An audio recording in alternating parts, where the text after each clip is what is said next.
years in Chicago has always been sort of happening in a ballroom in some hotel, and I think it was about time that Chicago had something that really was worthy of a whole bunch of people standing outside, worthy of Chicago.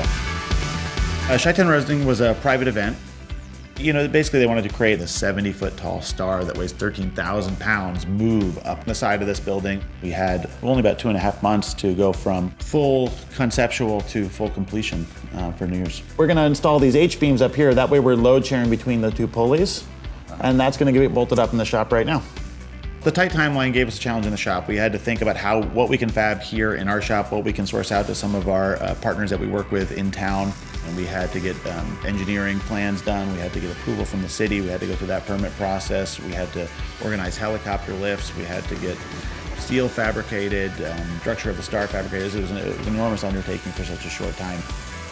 We had to calculate everything based on engineering data and make assumptions about the capacity of the equipment, put in safety factors. We had a lot of redundancy in our safety. If any one of these motors were to fail, it would still hold up the star with no problem.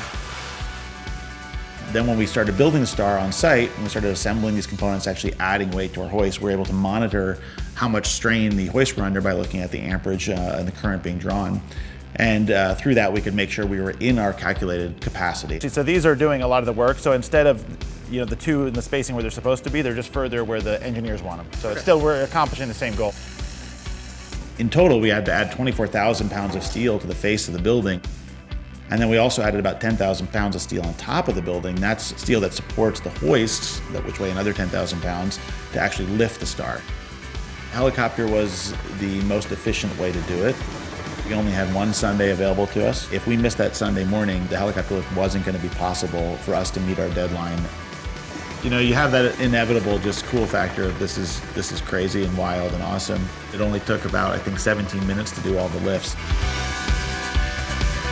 The first really reward you get is when you start showing all the other people involved in the production and you doing the rehearsals, and you see for the first time this 70-foot tall star that weighs 13,000 pounds move up the building, and you watch the producers' eyes and just hear their expressions. There's just an incredible amazement that something's actually happening at this scale. That's probably the most rewarding time of the project.